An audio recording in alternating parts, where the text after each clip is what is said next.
Hello everyone, welcome to my channel Asset of Knowledge. इस video में बात करेंगे McClelland's theory of needs. So let's start.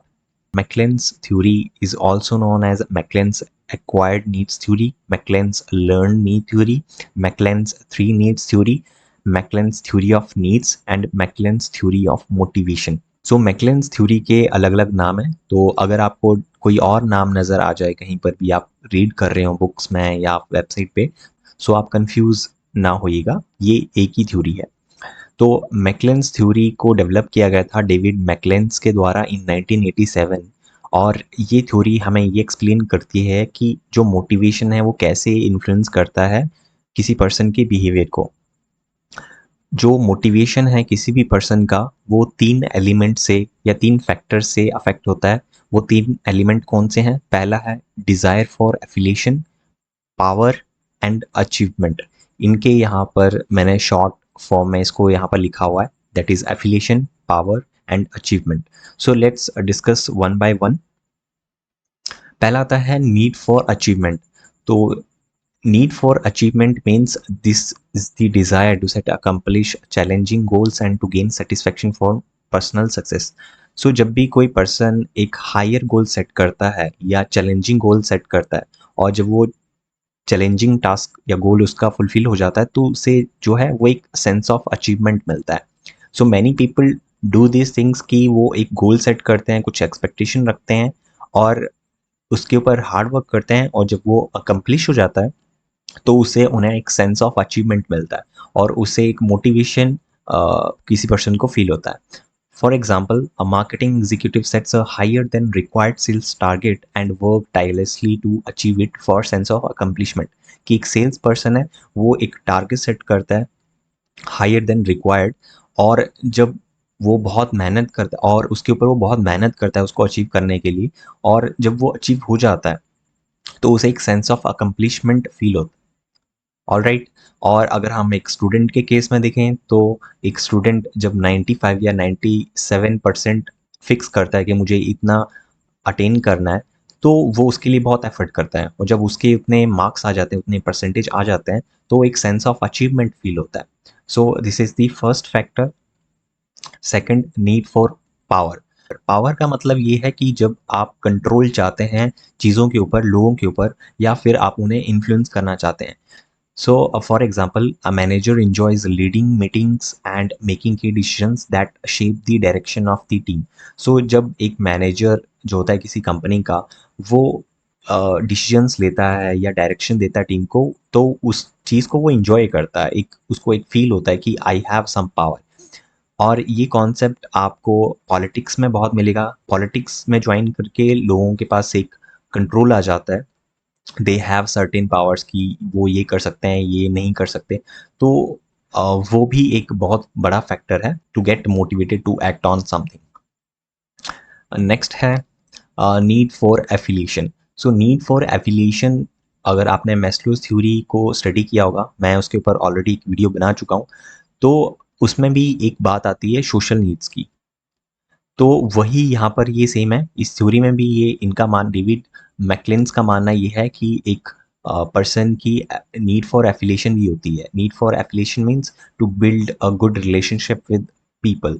For example, an employees prefer working in groups to avoid conflicts and values being part of the close net in team. So हम सभी लोग अच्छे relation build करना चाहते हैं अपने आसपास लोगों से, या अपने कोवर्कर्स से, अपने सुपीरियर से, ताकि कोई कॉन्फ्लिक्ट ना हो। सो नीड फॉर एफिलिएशन भी एक इम्पॉर्टेंट फैक्टर है to motivate somebody.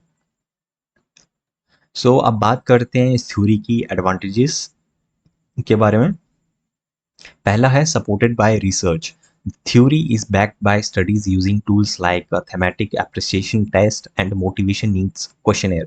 So thematic apperception test, ये एक तरह का टेस्ट है जिसमें कि हम थ्रू इंटरव्यूज हमें ये पता लग जाता है कि अच्छा, ये पर्सन, ये इसको पावर की नीड है या अचीवमेंट की ये बात कर रहा है। फॉर एग्जांपल, अगर मैं किसी पर्सन से इंटरव्यू ले रहा हूँ, और अगर वो बात कर रहा है कि I love to control things, I love to influence people, तो मैं यहाँ पर बात कर रहा हूँ पावर की। यहाँ से मुझे पता लग रहा है कि उस पर्सन की यहाँ पर जो नीड है वो है पावर। तो इस टेस्ट के थ्रू हम समझ सकते हैं और इस थ्योरी को एक्चुअली अप्लाई कर सकते हैं through this thematic appreciation test and motivational needs question. Next है practical for managers, help managers understand employees motivation and match task with employees needs. So एक मैनेजर के लिए ये एक बहुत इंपॉर्टेंट टूल बन जाता है ये थ्योरी, और इसको यूज़ करके वो एम्प्लॉयज़ की नीड्स को समझ पाएगा, और जब नीड्स को समझ पाएगा तो उसके अकॉर्डिंग ही उसको वो मोटिवेट करना चाहेगा। अगर किसी की नीड अचीवमेंट की है या पावर की है तो वैसे ही वो उसको चीज़ें देगा ताकि वो मोटिवेटेड फील करे और अच्छा परफॉर्म करे। नेक्स्ट है useful in workplace settings. So this theory is developed for specifically organisation. So this theory developed for the organisational behaviour. तो ये बहुत सूट करता है एम्प्लॉयज़ के बिहेवियर को। जब आप स्टडी करते हैं ये थ्योरी फिट बैठती है। अब बात करते हैं इस थ्योरी की लिमिटेशंस के बारे में। पहला आता है difficult to measure, the needs are unconscious so they are hard to quantify, projective test like TAT are expensive and time consuming. मैंने आपको एडवांटेज में बात की कि इस टेस्ट के थ्रू, कुछ हम इंटरव्यूज़ के थ्रू, क्वेश्चनर के थ्रू हम इस थ्योरी को अप्लाई कर सकते हैं, बट ये एक बहुत ही टाइम कंज्यूमिंग प्रोसेस रहता है। आपको लोगों से बात करनी पड़ती है और बहुत टाइम लग जाता है इन सब प्रोसेस में। सेकंड, ये बहुत एक्सपेंसिव प्रोसेस है, आपको रिसर्च टीम की ज़रूरत होती है, आपको उन्हें पे भी करना पड़ता है, तो it is not that easy. So इसलिए ये डिफ़िकल्ट टू मेजर है। लोगों को ये जानना कि ये अचीवमेंट की बात कर रहा है यहाँ पर, क्या ये पावर की बात कर रहा है। So these things are difficult to measure. Second, limited in scope. It focuses mostly on job-related behavior and doesn't address basic physiological needs like Maslow's theory. So ये थ्योरी, जैसे कि मैंने आपको बताया, ऑर्गेनाइजेशन बिहेवियर के ऊपर है, एम्प्लॉयज़ के बिहेवियर के ऊपर है। तो यहाँ पर जो है ये फिजियोलॉजिकल नीड्स को स्टडी नहीं करता है। जैसे कि हम मैस्लो थ्योरीज में देखते हैं, उनका जो पहला नीड आता है वो आता है फिजियोलॉजिकल नीड्स। तो यहाँ पर ये उसको ऐड नहीं कर रहा है, वो उसको स्किप कर रहा है कि नहीं, हम एम्प्लॉयज़ के बिहेवियर की बात कर रहे हैं तो यहाँ पर फिजियोलॉजिकल नीड्स की ज़रूरत नहीं है। तो इसका लिमिटेड ही स्कोप है इस थ्योरी का, ये एम्प्लॉयज़ के ऊपर ही आप स्टडी कर सकते हैं। सेकंड है less holistic, it doesn't account for all the aspect of human behaviour, for example it lack consideration of self actualisation, survival needs. ये पॉइंट और ये पॉइंट ऑलमोस्ट सेम ही है कि इस थ्योरी में ये आज सेल्फ एक्चुअलाइजेशन और सर्वाइवल नीड्स की बात नहीं करता है, जो कि मैस्लोज थ्योरी में बात करते हैं। तो self actualisation is I think important, because वो तो हर किसी पर्सन की होती है, तो उन्हें ये कंसिडर करना चाहिए था। तो बिल्कुल ही ये रिस्ट्रिक्टेड थ्योरी है जो कि आप बस एम्प्लॉयज़ के ऊपर ही अप्लाई कर सकते हैं। प्लस उसमें भी self actualisation important element missing है। लास्ट में बात करते हैं लिमिटेड जनरलाइजेबिलिटी। ये थ्योरी को डेवलप किया गया था डेविड मैकलेन के द्वारा। तो ये इस थ्योरी को वेस्टर्न कंट्रीज़ के कॉन्टेक्स्ट में डेवलप किया गया था।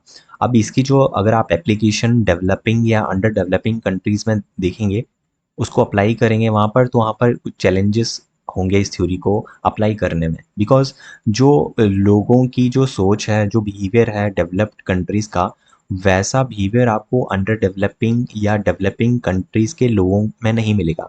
उनकी ज़रूरतें कुछ और होंगी, और जो डेवलप्ड, ऑलरेडी एक कंट्री डेवलप्ड हो चुकी है, उनके लोगों की जो सोच है वो अलग होगी।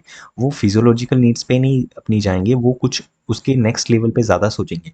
लेकिन जो अंडर डेवलपिंग कंट्रीज़ होंगी, वहाँ पर बेसिक नीड्स बहुत इंपॉर्टेंट रोल प्ले करती हैं। वहाँ पर सर्वाइवल नीड्स की ज़्यादा ज़रूरत है। तो इसलिए ये थ्योरी हर जगह दुनिया में आप इसको कहीं भी अप्लाई नहीं कर सकते। So this is also the limitation of this theory. So I hope you find this video helpful. So if you like this video, please subscribe our channel and like this video. Thanks for watching.